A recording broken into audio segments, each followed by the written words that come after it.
एक साल पहले जीहुन ने एक प्रतियोगिता में हिस्सा लिया था जिसे स्क्विड गेम्स कहा जाता है, जिसमें लोग कर्ज में डूबे होते हैं और एक बड़ी रकम के लिए खेलते हैं।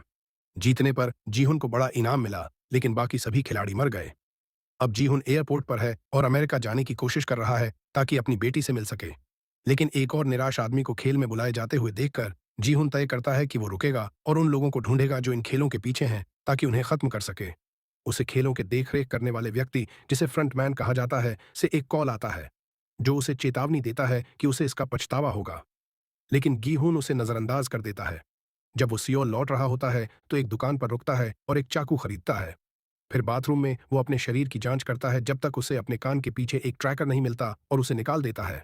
इसी बीच डिटेक्टिव जून हो बिना यह जाने कि वो कहाँ है जागता है। एक साल पहले उसने अपने भाई इन्हो को ढूंढने के लिए खेलों में घुसपैठ की थी, जो कि फ्रंटमैन निकला। इन्होंने जूनहो को गोली मारी और उसे चट्टान से गिरने दिया, ये सोचकर कि वो मर गया।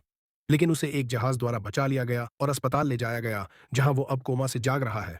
2 साल बाद जूनहो काम कर रहा है, एक ट्रैफिक अधिकारी के रूप में।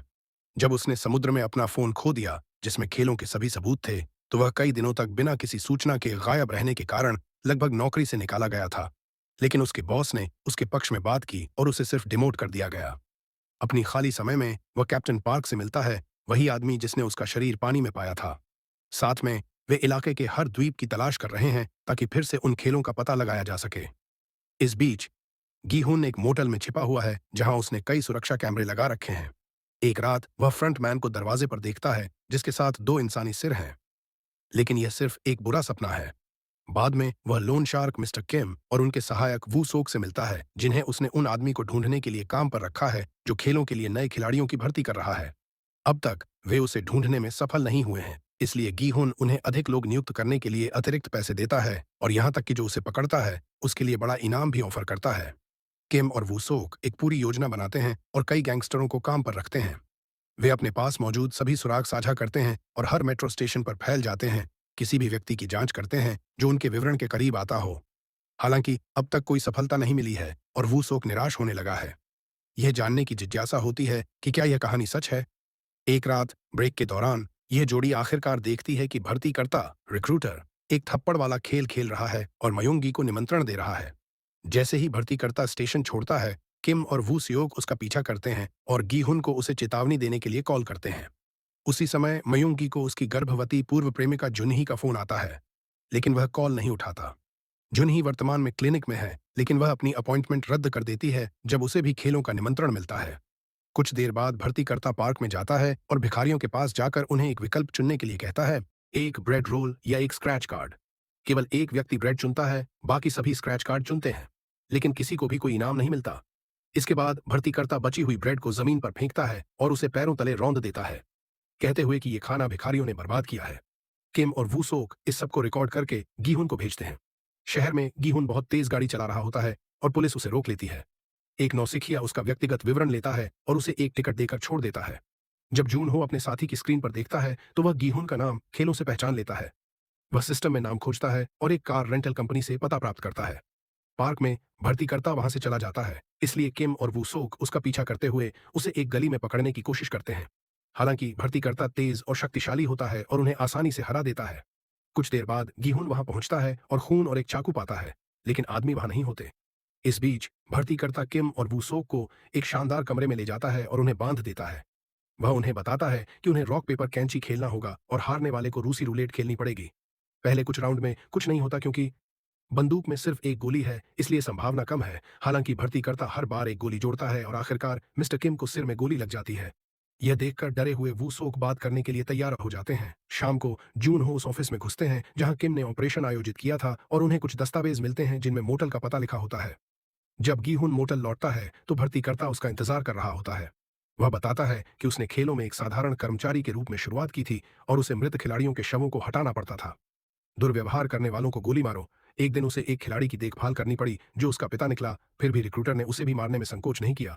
फिर रिक्रूटर ने घोषणा की कि वे रूसी रूलेट खेलेंगे। बंदूक बार बार हाथ बदलती है और कई राउंड तक कुछ नहीं होता है, लेकिन अंततः गोली रिक्रूटर को लगती है और वह तुरंत मर जाता है। गीहुन ने अपनी जेबें जांची और उसे एक काला लिफाफा मिला। उसी समय जून हो होटल में घुस जाता है और वू सियोक को एक यादृच्छिक कमरे में पाता है। उसे मुक्त करने के बाद वह खोजता रहता है और गीहुन को पाता है। जब वह उसे गिरफ्तार करने वाला था, वूसियोक ने आग बुझाने वाले यंत्र से जूनहो को बाहर कर दिया। गेहून लिफाफे से कार्ड की जांच करता है जिसमें क्लब एचडीएच और तारीख 31 अक्टूबर आधी रात का उल्लेख है। जब जूनहो जागता है तो वह और गेहून जो कुछ जानते हैं उसे साझा करते हैं और खेलों को समाप्त करने के लिए मिलकर काम करने पर सहमत होते हैं। किम का बदला लेने के लिए वूसियोक भी मदद करना चाहता है। गेहून उन्हें अपने द्वारा जीते गए सारे पैसे और अब तक एकत्र किए गए हथियार दिखाता है।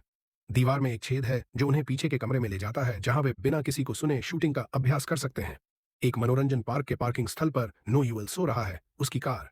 एक पुलिसकर्मी उसकी खिड़की पर दस्तक देता है और उसे चेतावनी देता है कि वह ऐसा नहीं कर सकती, इसलिए यह आखिरी बार होगा। अगले दिन वह पार्क शुभंकर के रूप में अपनी पारी शुरू करती है और वह बच्चों के प्रति इतनी अच्छी होती है कि एक लड़की उसे एक ड्राइंग उपहार में देती है। काम के बाद वह कमाए गए थोड़े से पैसे एक दलाल के पास ले जाती है, इस उम्मीद में कि वह उसकी बेटी को उत्तर कोरिया से बचा सकता है। हालांकि वह पहले ही बच्चे की तलाश कर चुका है, लेकिन कोई फायदा नहीं हुआ और वह और कुछ नहीं कर सकता। उस रात एक नया भर्तीकर्ता नोयुल को खेलों के लिए निमंत्रण लाता है। अगले दिन वह अपनी नौकरी छोड़ देती है और सहमति देने के लिए कार्ड पर दिए गए नंबर पर कॉल करती है खेलों में शामिल होने के लिए। फिर वह कार्ड जला देती है और उसका चित्र बच्चे को दे देती है। योजना के हिस्से के रूप में गीहून एक दांत निकलवाता है और उसकी जगह एक नकली दांत लगाता है जिसमें एक ट्रैकर होता है। वह ठगों के एक समूह को भी काम पर रखता है जो छिपे हुए कमरे में इचे में अपने हथियारों के साथ प्रशिक्षण लेते हैं। बाद में गीहून अपनी बेटी को बुलाता है लेकिन कुछ भी कहने की हिम्मत नहीं करता है। वह फोन रखने से पहले केवल उसकी आवाज सुनता है। जब अंततः वह दिन आता है तो क्लब हैलोवीन का जश्न मनाने वाले लोगों से भरा होता है। गीहून और वूसियो क्लब की तलाशी लेते हैं जबकि जूनहो बाहर पहरा देता है। वह खेल में गार्ड की वर्दी पहने हुए दो लोगों को देखता है और उनका पीछा करता है। क्लब में घुसना, बाउंसर को धमकी देना कि वह आगे नहीं बढ़ पाएगा। दुर्भाग्य से वह बहुत देर हो चुकी है। एक गार्ड वूसियो को चिढ़ाकर बाहर निकाल देता है जबकि दूसरा गेहून को क्लब छोड़ने के लिए मजबूर कर देता है। जूनहो को सोता हुआ वूसियोक मिलता है और ट्रैकर पर देखता है कि गेहून जा रहा है, इसलिए वह भाड़े के ठगों को चेतावनी देता है। गीहून को एक लिमो में लाया जाता है जिसका ठग अपनी कारों से पीछा करना शुरू कर देते हैं। फ्रंटमैन एक स्पीकर के माध्यम से गीहून से बात करता है जो गीहून के पूछने पर गेम रोकने से इनकार कर देता है। वह समझाते हैं कि यह खेल तब तक जारी रहेगा जब तक सिस्टम लोगों को बर्बाद करता रहेगा। जब वे छुपे हुए एक खाली सड़क पर पहुंचते हैं, विभिन्न छतों पर स्नाइपर्स ठगों की कारों को रोकने के लिए उनके टायरों पर फायर करते हैं।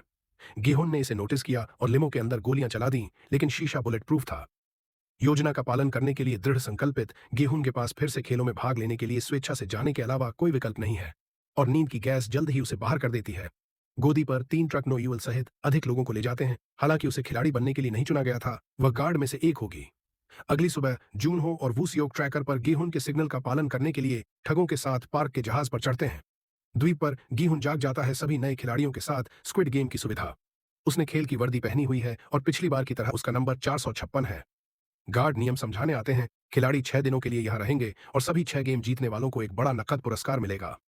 म्यूंगी बीच में आकर उसके फोन के बारे में पूछता है, इसलिए गार्ड उसका एक वीडियो चलाते हैं ताकि पता चले कि वह एक यूट्यूबर हुआ करता था। उनका करियर तब समाप्त हो गया जब उन्होंने एक नए क्रिप्टो सिक्के का प्रचार किया और हजारों लोगों का पैसा खो दिया। अब वह धोखाधड़ी के लिए एक वांछित व्यक्ति है। अन्य लोगों ने भी स्थिति और मास्क के बारे में शिकायत की, इसलिए वीडियो बहुत अधिक दिखाता है मुंह खोलने वाले हर शख्स का कर्ज। फिर छत पर एक विशाल गुल्लक दिखाई देती है जो पूरे खेल के दौरान पैसे जमा करती रहेगी जब तक कि यह 45 अरब तक न पहुंच जाए। प्रत्येक खेल के बाद वे इस पर मतदान कर सकते हैं कि खेलना जारी रखा जाए या नहीं। यदि बहुमत रोकने के लिए वोट करता है, हर कोई उस समय जमा किए गए धन के साथ जा सकता है। गार्ड फिर से बाधित हो जाते हैं जब योंगसिक को पता चलता है कि उसकी बूढ़ी मां ग्युमजा भी एक खिलाड़ी है, लेकिन खेल लोगों की उम्र की परवाह नहीं करता है। अगला कदम सहमति प्रपत्रों पर हस्ताक्षर करना है। मायुंगी का काम पूरा होने के बाद नामग्यू ने उससे संपर्क किया और रैपर थानोस, जिन्होंने क्रिप्टो घोटाले में पैसा खो दिया। मायुंगी को दोषी महसूस नहीं होता है और थानोस आक्रामक हो जाता है, इसलिए चीजें बढ़ने से पहले नामग्यू को उन्हें अलग करना होगा। जब गीहून की हस्ताक्षर करने की बारी आती है तो वह बाकी नियमों को पढ़ता है। खिलाड़ी खेल नहीं छोड़ सकते हैं और जो नहीं खेलेंगे उन्हें बाहर कर दिया जाएगा। चीजों को रोकने का एकमात्र तरीका मतदान समारोह के दौरान है। फिर खिलाड़ियों को पहले गेम के लिए भेजे जाने से पहले उनकी तस्वीरें खींची जाती हैं। गीहून यह जानकर हैरान हो जाता है कि उसका पुराना दोस्त जंगबे भी खेल रहा है और वह उसे अपने करीब रहने के लिए कहता है। इस दौरान जूनहो और उसके लोग ट्रैकर का तब तक पीछा करते हैं जब तक कि वे अंततः द्वीप पर नहीं पहुंच जाते और सुविधा की खोज के लिए एक ड्रोन भेजते हैं। एक मछुआरे को छोड़कर द्वीप खाली प्रतीत होता है। समूह तुरंत उसे घेर लेता है और ट्रैकर को उसके उपकरणों के बीच पाता है, जिसका अर्थ है कि गेम के लोगों ने उसे गैस से पीड़ित होने पर गीहून के मुंह से हटा दिया था। जल्द ही खिलाड़ियों को एक यार्ड में भेज दिया जाता है जहां एक बड़ी गुड़िया इंतजार कर रही है। गीहून चिंतित है क्योंकि उसके दोस्त नहीं आ रहे हैं और उसने अपना दंत प्रत्यारोपण हटा दिया है ताकि पता चले कि ट्रैकर चला गया है, इसलिए उसे खेलना होगा। पहला गेम रेड लाइट ग्रीन होगा रोशनी। खिलाड़ियों के पास यार्ड के दूसरे छोर तक पहुंचने के लिए 5 मिनट का समय होता है, लेकिन वे केवल तभी आगे बढ़ सकते हैं जब गुड़िया ता हरी बत्ती कहती है। यदि गुड़िया लाल बत्ती कहती है तो सभी को स्थिर रहना होगा और जो लोग हटेंगे वे बाहर हो जाएंगे। कि यहाँ समाप्त का मतलब सचमुच मारा गया है, लेकिन वे उस पर विश्वास नहीं करते हैं। अंततः खेल शुरू होता है और सामने वाला व्यक्ति इन्हों अपने निजी कमरे से देखता है। हर किसी को बचाने के लिए दृढ़ संकल्पित गीहुन चिल्लाकर निर्देश देता है कि कब चलना है या कब रुकना है, जिससे पूरा समूह बिना किसी परेशानी के बहुत आगे बढ़ सकता है। हालांकि जब थानोस एक महिला से कहता है उसकी गर्दन पर एक मधुमक्खी है, वह घबरा जाती है और हिल जाती है, इसलिए उसे तुरंत गोली लग जाती है। हर कोई सदमे में है क्योंकि मधुमक्खी उड़ जाती है और दूसरे व्यक्ति को हिलने से डरा देती है, इसलिए इस खिलाड़ी को भी गोली लग जाती है। इससे बहुत से लोग घबरा जाते हैं और भागने की कोशिश करते हैं। इस प्रकार नोएल अपने गार्ड स्थान से उन सभी को गोली मारना शुरू कर देती है। गीहून हर किसी को शांत रहने की याद दिलाने के लिए चिल्लाता रहता है, लेकिन फिर भी वे दर्जनों खिलाड़ियों को खो देते हैं। अब लोग गीहून पर विश्वास करते हैं, इसलिए वह बताते हैं कि गुड़िया केवल सेंसर के माध्यम से बता सकती है कि वे आगे बढ़ रहे हैं और उन्हें अपने से बड़े खिलाड़ियों के पीछे छिपना चाहिए। जब भी वे चल सकते हैं, थानोस इस अवसर का उपयोग कुछ अवैध कैंडी लेने के लिए करता है जिसे उसने अपने हार में छुपाया था। गीहून के निर्देशों का पालन करते हुए समूह बहुत अच्छा खेलता रहता है। हालांकि नोएल एक महिला को कांपने के कारण गोली मार देता है। थानोस ने जानबूझकर 3 खिलाड़ियों को धक्का दिया और वे भी मारे गए। कुछ और मोड़ और कई मौतों के बाद आधा समूह रेखा पार करने में सफल हो जाता है। शॉट खेलने वालों में से एक अभी भी जीवित है और गीहून उसे अंत तक पहुंचने में मदद करने के लिए वापस जाता है, लेकिन नोएल नियम तोड़ता है और लाइन पार करने के बाद खून बह रहे आदमी को मार देता है। एक बार जब खिलाड़ी साझा कमरे में वापस आ जाते हैं तो उन्हें सूचित किया जाता है कि 91 लोग मारे गए और 365 बचे हैं। जब खिलाड़ियों का एक समूह अपने जीवन की भीख मांगने लगता है तो गेहून उन्हें याद दिलाता है कि वे अब खेल को समाप्त करने के लिए मतदान कर सकते हैं। सबसे पहले गार्ड अब तक जमा किए गए पैसे से गुल्लक भरते हैं, जो इतने सारे खिलाड़ियों के बीच विभाजित करने के लिए बहुत अधिक नहीं है। मतदान शुरू होता है और खिलाड़ियों को एक बटन दबाना होता है। इससे पहले उन्हें एक स्टिकर दिया जाता है जो उनकी पसंद का प्रतिनिधित्व करता है। यह देखकर कि इतने सारे लोग रुकने के लिए मतदान कर रहे हैं, गिहुन उन्हें अगले खेलों के बारे में चेतावनी देने की कोशिश करता है और एक बहस शुरू हो जाती है। इसलिए उसे यह स्वीकार करने के लिए मजबूर होना पड़ता है कि उसने पहले भी ऐसा किया है। थानोस देखता है यह एक लाभ के रूप में है, क्योंकि इसका मतलब है कि गीहुन हर किसी को जीवित रहने में मदद कर सकता है। गार्ड बहस में बाधा डालते हैं और सभी को मतदान करने के लिए मजबूर करते हैं। संख्याएं बराबरी पर पहुंच जाती हैं और केवल खिलाड़ी 0-0-1 ही बचा है। यह आदमी रुकने के लिए वोट करता है और जब आधा समूह जश्न मनाता है तो पता चलता है कि 0-0-1 इन्हो है जो गुप्त रूप से खेल में शामिल हो गया है। बाद में रात्रि भोज के दौरान खिलाड़ी गेहून से अगले गेम के लिए सुझाव मांगते हैं। वह उन्हें बताता है कि यह डालगोना है, एक खेल जिसमें उन्हें बिना तोड़े कैंडी का एक टुकड़ा बनाना है। कुछ खिलाड़ी लाभ पाने के लिए जानकारी अपने पास रखना चाहते हैं, लेकिन गीहुन ने वादा किया कि वह सभी की समान रूप से मदद करेगा। इन्हों गीहुन से पूछता रहता है कि परोपकार की अवधारणा को न समझ पाने के कारण वह वापस क्यों आया। इस बीच गीमजा अपना भोजन जून ही के साथ साझा करती है, क्योंकि वह बता सकती है कि वह गर्भवती है।